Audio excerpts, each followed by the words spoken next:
Hello everyone, আসসালামু আলাইকুম। Welcome back to my channel FC bakery. আজকে আমি আপনাদের জন্য নিয়ে এসেছি 1.5 পাউন্ড ওজনের চকলেট স্পঞ্জ কেক। আজকের এই রেসিপিটা ডিটেলস আকারে শেয়ার করেছি। আপনারা অবশ্যই স্কিপ না করে সম্পূর্ণ দেখতে থাকুন। আর আমার রেসিপিটা ভালো লাগলে অবশ্যই আমার চ্যানেলটাকে সাবস্ক্রাইব করার জন্য অনুরোধ রইল। সাথে থাকা বেল আইকনটি ক্লিক করবেন। এতে করে আমি কোনো রেসিপি আপলোড করলে আপনারা সাথে সাথে নোটিফিকেশন পেয়ে সবার আগে দেখতে পারেন। চলুন তাহলে রেসিপিটি দেখে নেওয়া যাক। চকলেট স্পঞ্জ কেক তৈরি করার জন্য প্রথমে আমি শুকনো উপকরণগুলো ছেলে নিব। এজন্য একটা ছাঁকনি নিয়ে নিলাম। ছাঁকনিতে আমি দিয়ে দিলাম 1/2 কাপ পরিমাণ ময়দা, আরও দিয়ে দিলাম 1/4 কাপ পরিমাণ ময়দা।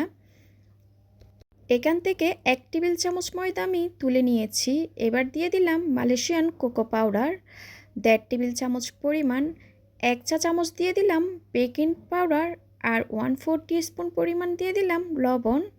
আপনারা অবশ্যই ভালো ব্র্যান্ডের কোকো পাউডারটা ব্যবহার করার চেষ্টা করবেন। এবার খুব ভালোভাবে আমি শুকনো উপকরণগুলো ছেলে নিব। প্রত্যেকটা উপকরণ ছেলে নেওয়ার পর আমরা চেষ্টা করব খুব ভালো মতো মিশিয়ে নেওয়ার জন্য। এবার এক সাইডে ঢেকে আমি রেখে দিব শুকনো উপকরণটা। অন্য একটা বাটিতে আমি 3টা ডিমের সাদা অংশ আর কুসুমটাকে আলাদা করে নিয়েছি। এবার একটা ইলেকট্রিক বিটারের সাহায্যে 1 মিনিট মতো বিট করে নিব। যখন দেখবেন আপনার এরকম ফোমের মতো হয়ে আসবে, তখন দিয়ে দিব আস্ত দানা চিনি, যেটা আমরা রেগুলার চিনি খাই ওইটা। এখানে আমি 1/2 কাপ পরিমাণ আরও 2 টেবিল চামচ আস্ত দানা চিনি নিয়েছি। এবার অল্প পরিমাণ চিনি দিয়ে আবারও ইলেকট্রিক বিটারের সাহায্যে 2 থেকে 3 মিনিট বিট করে নিব, বা চিনিটা সম্পূর্ণ গলে যাওয়া পর্যন্ত বিট করতে থাকব। অনেকে জিজ্ঞেস করে থাকেন আমি কি ময়দা দিয়ে কেকটা তৈরি করি। আমি সব সময় তীর ব্র্যান্ডের প্যাকেটের ময়দাটা ব্যবহার করি। আপনারা অবশ্যই খোলা ময়দা ব্যবহার না করে প্যাকেটের ময়দাটা ব্যবহার করার চেষ্টা করবেন। আপনাদের সাথে কথা বলতে বলতে আমি আবারও চিনি দিয়ে দিলাম। আবারও বিট করে নিব 2 থেকে 3 মিনিট পর্যন্ত। আমি অবশ্যই আস্ত দানার চিনিটা 3 থেকে 4 বারে আমি মিক্স করি। এতে করে চিনির দানাটা খুব ভালোভাবে গলে যায়। যারা আমার চ্যানেলে নতুন এসেছেন প্লিজ সাবস্ক্রাইব করার জন্য অনুরোধ রইল। আমার চ্যানেলে অনেকগুলা কেকের রেসিপি আছে, আপনারা চাইলে ওইখান থেকেও দেখে নিতে পারেন। আমি আবারও চিনি দিয়ে দিলাম। বিটারের স্পিড শুরু থেকে শেষ পর্যন্ত একদম মিডিয়াম রাখতে হবে, কোনো ক্রমে স্পিড বাড়ানো যাবে না। আপনি যদি বিটারের স্পিডটা বাড়িয়ে বিট করতে থাকেন তাহলে ডিমের ফোমটা খুব দ্রুত হয়ে যাবে আর চিনিটা আস্ত থেকে যাবে। এতে করে যখন কেকটা বেক করবেন কেকের উপরে ভিজা ভাবটা চলে আসবে। আমি আবারও সম্পূর্ণ চিনিটা দিয়ে এবার বিট করে নিয়েছি 4 থেকে 5 মিনিট মতো। আবারও আমি 5 মিনিট মতো বিট করে নিয়েছি। ডিমের ফোমটা হয়ে এসেছে। এই পর্যায়ে আমি ডিমের কুসুম দিয়ে দিলাম 3টা। 1/2 চা চামচ দিয়ে দিব ভ্যানিলা এসেন্স। আপনারা চাইলে চকলেট ইমালশন বা এসেন্স দিতে পারেন। আরও দিয়ে দিব রান্নার সয়াবিন তেল 2 টেবিল চামচ। আপনারা চাইলে গলানো বাটার দিতে পারেন 2 টেবিল চামচ। অনেকে আছেন স্পঞ্জ কেকে তেল বা বাটার ইউজ করেন না। তেল ব্যবহার না করলে কেকটা খেতে কিন্তু অত একটা ভালো হয় না। কেকটা খেতে কিন্তু ড্রাই লাগে, এজন্য তেলটা অবশ্যই ব্যবহার করার চেষ্টা করবেন। আবারও 10 থেকে 15 সেকেন্ডের জন্য খুব ভালোভাবে বিট করে নিয়েছি। এবার আমি আগে থেকে যে শুকনো উপকরণগুলো চেলে রেখেছিলাম ওইটা অল্প পরিমাণ দিয়ে একটা হ্যান্ড হুইক্সের সাহায্যে মিশিয়ে নিচ্ছি। আপনারা এই পর্যায়ে অবশ্যই তাড়াহুড়া করতে যাবেন না, খুব আলতো হাতে ফোল্ড করে করে শুকনো উপকরণগুলো মিশাতে হবে। তাড়াহুড়া করে মিশাতে গেলে ডিমের ফোমটা বসে যাবে, তখন কেকের বেসটা ভালো হবে না।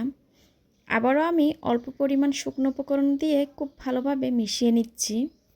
এই পর্যায়ে আমি ওভেনটা প্রিহিট করে নিব 10 মিনিটের জন্য 160 ডিগ্রিতে।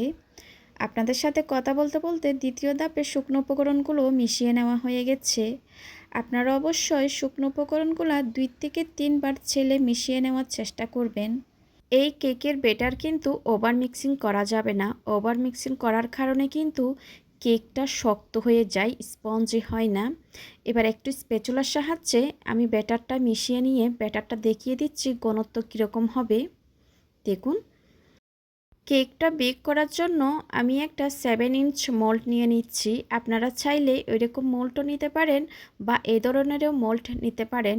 আমি মোল্ডে একটা লিকালিকির কাগজ বসিয়ে দিচ্ছি।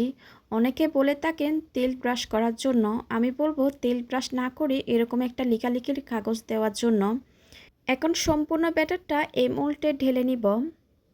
ঢেলে নেওয়ার পর একটু ট্যাপ করে আমি ওভেনে বেক করে নিব 25 থেকে 30 মিনিটের জন্য। এক এক ওভেনের এক এক তাপমাত্রা, ওইটা বুঝে আপনারা দিবেন। আমি একটু হাত দিয়ে চেক করে আপনাদেরকে দেখাচ্ছি। কেকটা দেখুন, উপরে কিন্তু কোনো ভেজা ভাব নাই। আপনারা দেখে বুঝতে পারছেন কেকটা কিন্তু অনেক বেশি সফট হয়েছে আর একটুও চুপসে যায় নাই। আপনারা যদি আমার রেসিপিটা হুবহু ফলো করেন, আপনাদের কেকও অনেক বেশি সফট হবে আর স্পঞ্জি হবে। এবার একটু স্লাইস করে আমি আপনাদেরকে দেখিয়ে দিচ্ছি। আজকের এই কেকটা আমি 3টা ভাগে স্লাইস করব। আপনারা চাইলে 4টা করতে পারেন। এটা হাইটের দিক দিয়ে একটু উঁচু হয়েছে, এজন্য আমি 3টা ভাগে ভাগ করে নিচ্ছি। তো আমি আশা করছি আমার আজকের এই রেসিপিটা আপনাদের ভালো লেগেছে। ভালো লাগলে প্লিজ আমার চ্যানেলটা সাবস্ক্রাইব করার জন্য অনুরোধ রইল। আর আপনাদের কোনো প্রশ্ন থাকলে কমেন্ট সেকশনে গিয়ে কমেন্ট করে জিজ্ঞেস করতে পারেন। আজকের ভিডিও দেখার জন্য সবাইকে অনেক ধন্যবাদ। সবাই খুব ভালো থাকবেন। আল্লাহ হাফেজ।